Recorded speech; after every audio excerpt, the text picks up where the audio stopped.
Hello and welcome everybody, this is April and thank you for watching this video about NBA 2K13 and the centers.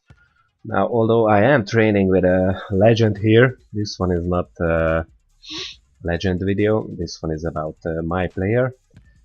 And what I've been up to in my second season is, like I said in my one of my earlier videos, one of my first videos actually, was to try to extend my game. So I already have good inside presence, defense, rebounding, layup, standing dunk, shot in traffic and everything is quite okay. So now it's time to extend my game to mid-range and more versatile post play. So let's see where I am at this moment. This is like 1 month into the second season. As you can see, shot inside, shot close are as they were. Shot medium is on the rise. I did put some points into dunk just to be able to buy some other dunk packages later. Shoot or dribble will be useful, so I'm putting a few points in that. Ball security as well, I have a lot of turnovers. Post fadeaway is actually quite good now.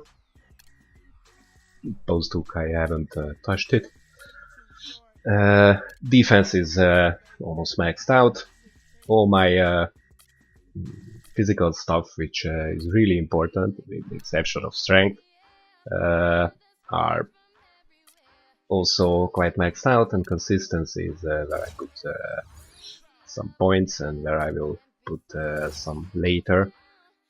And also to extend my game, I bought Deadeye, and I'm using it instead of Gatorade, so I have Deadeye, Scrapper, Post, Proficiency, which will be even more useful now, and Finisher and Posterizer. Now, in this game, we are facing the Bulls, some of the key games, so it should be exciting. Now, in the meantime, while this match is playing in the background, I have to make a confession about my second season. I of course play, as usual, I play on Superstar difficulty, 12-minute quarters, and I play on a PC. So that means that the downside is that I don't have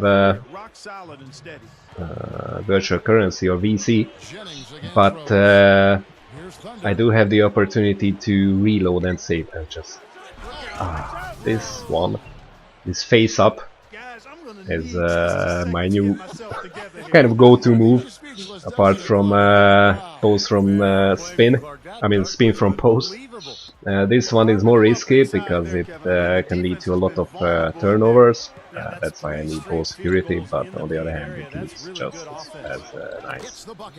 So, my confession is that I did ask for a trade once in recently, and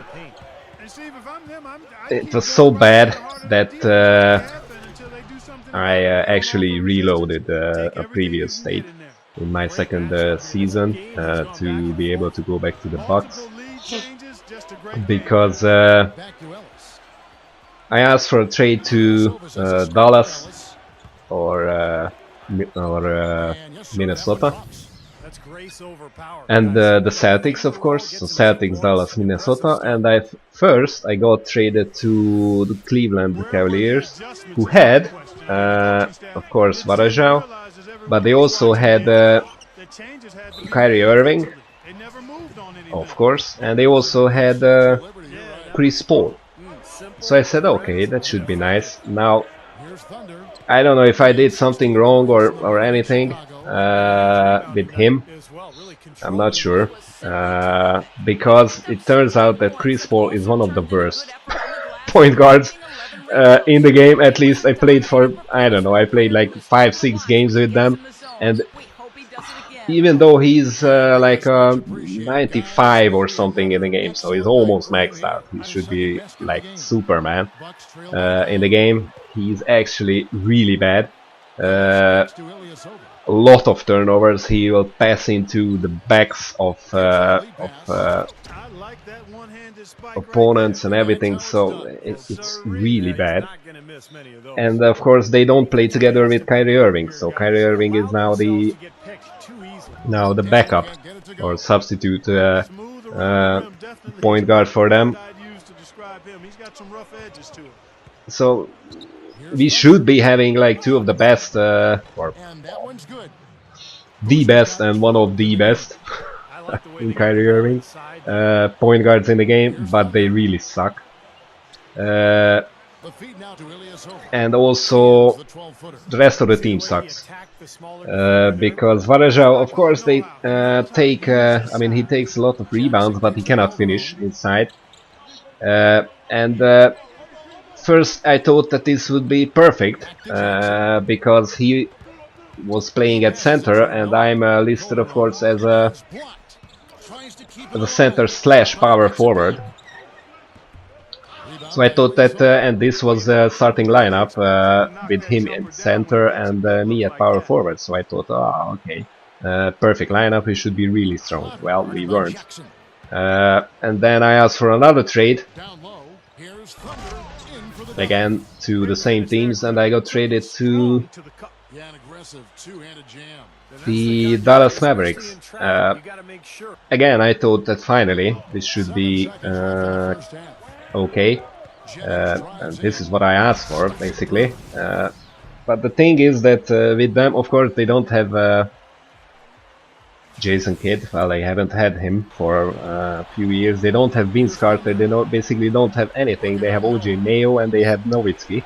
And Nowitzki is what a nice dunk.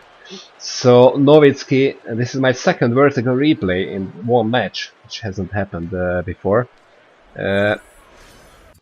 So Nowitzki doesn't really do anything in this game. Actually, with 83, I was the highest, so I was the star of the Dallas Mavericks, because yeah, everybody is below that. And at first it seemed like okay. I mean, it seemed okay because I was playing center. Nowitzki was playing power forward. We had Collison, I believe, and OJ Mayo and everybody. Well, nobody was the problem, and they really don't. So they cannot finish. They don't rebound. So again, this turned out to be a really frustrating matchup team for me.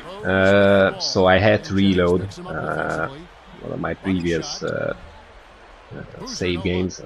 Luckily I had one, because it's on a PC, but by the way, you can do it on a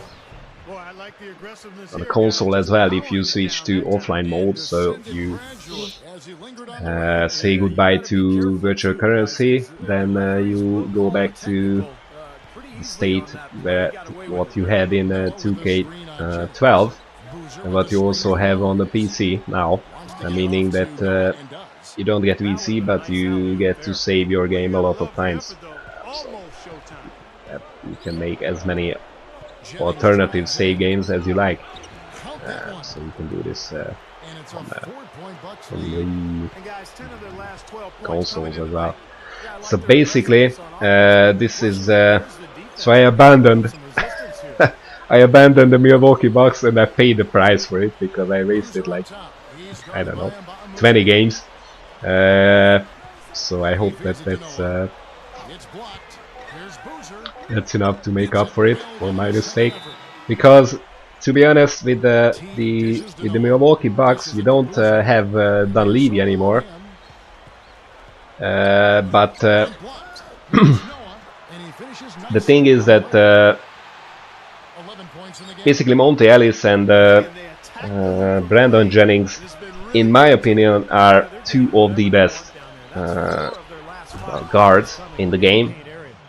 They are not bad in real life. Because, I don't know, Jennings had last season had like a record of 3-pointers or something like that. And also Sanders was, if you read the articles on NBA.com, Sanders had,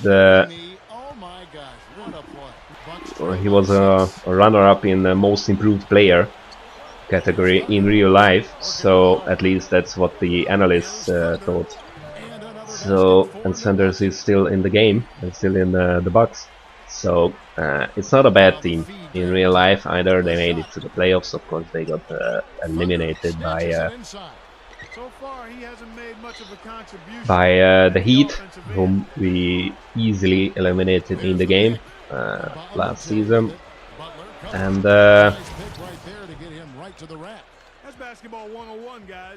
final thing is that basically my advice is that if you are playing with the Bucks and they have Monte Ellis, Ilyasova and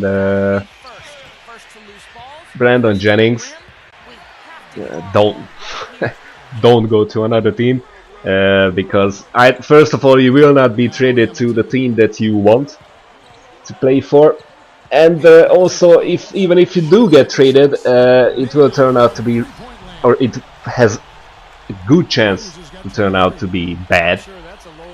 And also the lesson I learned is that star players alone don't make for a good team. You could see that in the first, of course, in real life, in the first year when the new Miami Heat got together, but that's no story already. Star players alone don't make a team good. Even though they made it to the finals, so of course they weren't bad. Don't get me wrong, they were an excellent team, but they were not a championship team. And in the game, if you play right, and it's not hard to play right with a center, so you give a lot of opportunities to Brandon Jennings and especially Monte Ellis in, just look at Monte Ellis. So give him a lot of screens in the fourth quarter, then this is a winning team. Don't change something, don't try to fix something that isn't broken. So I will stick with the Bucks. Basically, the only reason I wanted, to be honest, the only reason I wanted to change teams was to, first of all, well, it was because of you, because I wanted to give some variation, show some variation, and also what I wanted was to play as maybe as a power forward. If I'm after all, if I'm listed as a center / power forward, then I should be able to give you some advice or observations about the differences between playing as a center and a power forward. I did play as a power forward. What I found is that I had less rebounds, and the problem with the PC is that, of course, we don't have play vision. So if you want to play differently than with the center, it's kind of hard, because with the center you give a lot of screens and you get a lot of rebounds. When you give a screen, of course the game, the play breaks anyway, and if you get the rebounds, then there is no play for it. So actually on the PC, the easiest position to play in the game is the center, because you can do what your job is even if you don't have play vision. Now, as any other position, you cannot, or it's kind of hard, because either you do what centers do, breaking plays with your screens and everything, or you don't know what you are supposed to do because you don't see the play vision. But all in all, I'm sticking with the Bucks. Finally, because we are a winning team, as you can see. It was in the background. It was quite well, not a challenging, but it was a close game. I had like, I don't know, you'll see at the end. Yeah, 6 blocks. Excellent game. So I'm back with MyPlayer, and I hope you enjoyed this video, and see you next time.